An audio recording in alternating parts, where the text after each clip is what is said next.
Assalamualaikum warahmatullahi wabarakatuh. My name is Aida Aminita Spa. My student ID number I am from the Islamic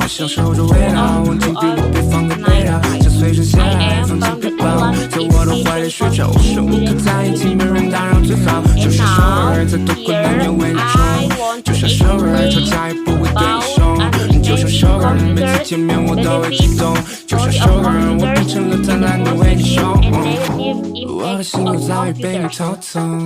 Pengertian komputer. Istilah komputer mempunyai arti yang luas dan berbeda-beda bagi setiap orang. Istilah komputer diambil dari bahasa Latin computar, yang berarti menghitung, to compute and to reckon. Menurut sumber yang tertera di salah satu media, komputer adalah alat elektronik, dapat menerima input data, dapat mengolah data, dapat memberikan informasi menggunakan suatu program yang tersimpan di memori komputer, dapat menyimpan program dan hasil pengolahan dan bekerja secara otomatis. Beberapa ahli memiliki pandangan umum yang berbeda terkait dengan definisi komputer berdasarkan fungsinya. 1. C. Hamaker, Z.G. Pranesik, dan Z.G. Zeki. Hamaker, Pranesik, dan Zaki dalam Wimatra dan kawan-kawan 2008 menyebut jika komputer sebagai mesin penghitung elektronik cepat serta dapat menerima informasi input dalam bentuk digital. Proses yang dijalankan pun selaras dengan program yang disimpan pada memori untuk menghasilkan informasi output. 2. Robert H. Blismer. Pandangan menurut Blismer yang menjelaskan jika komputer merupakan alat elektronik yang bertugas menerima inputan, memproses sesuai program, juga menyediakan output berupa informasi yang lebih detail. 3. Donald H. Sanders. Dalam paper Susan 2009, di mana Donald H. Sanders juga mengemukakan pendapatnya perihal komputer. Dalam paper tersebut, Sanders menyebut jika komputer merupakan sebuah sistem elektronik guna memanipulasi data dengan cepat dan tepat. Berikutnya, dirancang dan dikelompokkan secara otomatis agar menerima serta menyimpan data yang dimasukkan. Hasilnya nanti berdasarkan pengawasan langkah serta instruksi setiap program. Proses inilah yang menghasilkan data untuk disimpan di dalam memori. Perkembangan komputer dari generasi ke generasi. Perkembangan komputer dari pertama memasuki pasar hingga sekarang dapat dibagi menjadi 5 generasi yang berbeda. Tiap generasi memiliki terobosan serta inovasinya yang memungkinkan komputer dapat berkembang pesat. Komputer generasi pertama, tahun 1940 hingga 1956. Perangkat komputer yang pertama ternyata dikembangkan untuk desain pesawat dan peluru kendali. Digagas oleh Konrad Zuse, seorang insinyur asal Jerman. Komputer generasi pertama menggunakan tabung hampa udara sebagai sirkuit dan drum magnetik untuk memori.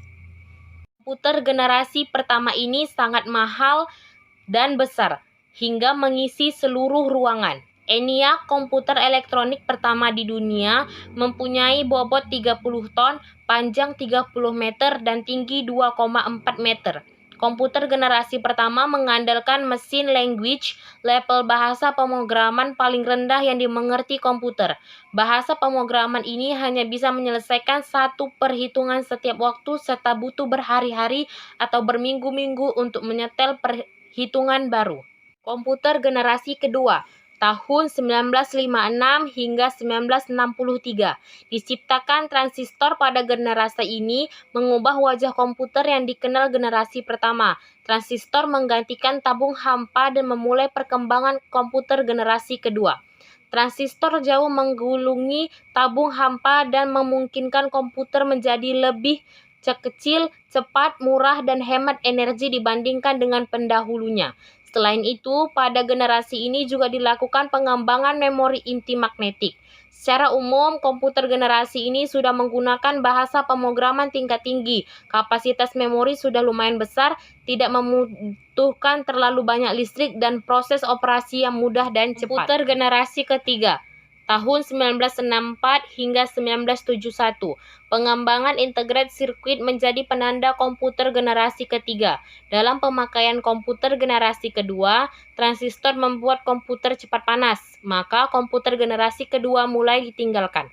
Kemudian pada tahun 1958, Jack Billy menciptakan integrated circuit chip atau IC, kepingan kecil yang mampu menampung banyak komponen menjadi satu. Komputer pada generasi ini menjadi lebih kecil dan cepat serta murah, memungkinkan juga menjadi tersedianya untuk khalayak umum. Komputer generasi keempat, tahun 1971 hingga sekarang. Mikroprosesor menjadi terobosan dalam mendatangkan komputer generasi keempat dengan menyatukan ribuan IC ke dalam satu kepingan silikon. Komputer generasi pertama yang mengisi seluruh ruangan sekarang sudah muat dalam penggenggaman manusia. Muncullah laptop yang sangat portable dan dapat dibawa kemana-mana. Seiring komputer-komputer kecil ini menguat, mereka dapat dihubungkan untuk membentuk jaringan yang pada akhirnya mengawali perkembangan internet. Komputer generasi kelima, sekarang hingga masa depan. Komputer generasi kelima ini komputer yang kita gunakan ditandai dengan munculnya LSI atau Large Scale Integration, yang merupakan pemadatan ribuan mikroprosesor ke dalam satu mikroprosesor. Komputer generasi ini ditandai juga dengan munculnya semikonduktor. Komputer kuantum dan pengguna nanoteknologi juga akan merubah besar-besaran wajah komputer yang kita kenal. Tujuan dari komputer generasi kelima adalah mengembangkan komputer yang dapat merespons suara bahasa dan dapat belajar secara sadar. Sekarang, komputer menjadi sesuatu yang tak dapat terpisahkan dari kehidupan sehari-hari.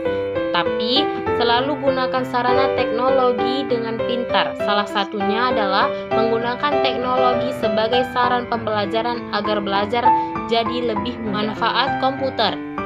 Selain memudahkan manusia, komputer juga bermanfaat untuk menyimpan berbagai dokumen atau data penting, seperti hasil pekerjaan, tugas sekolah, foto, dan lain sebagainya. Dalam kehidupan masyarakat, komputer juga bisa bermanfaat untuk melakukan perhitungan. Manfaat komputer bagi mahasiswa.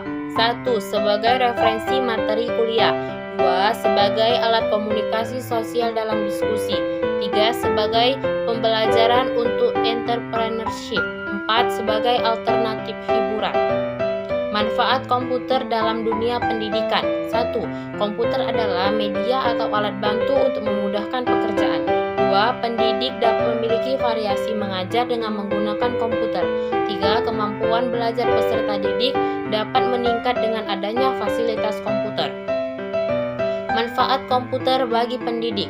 1. Pendidik dapat memiliki variasi mengajar dengan menggunakan komputer.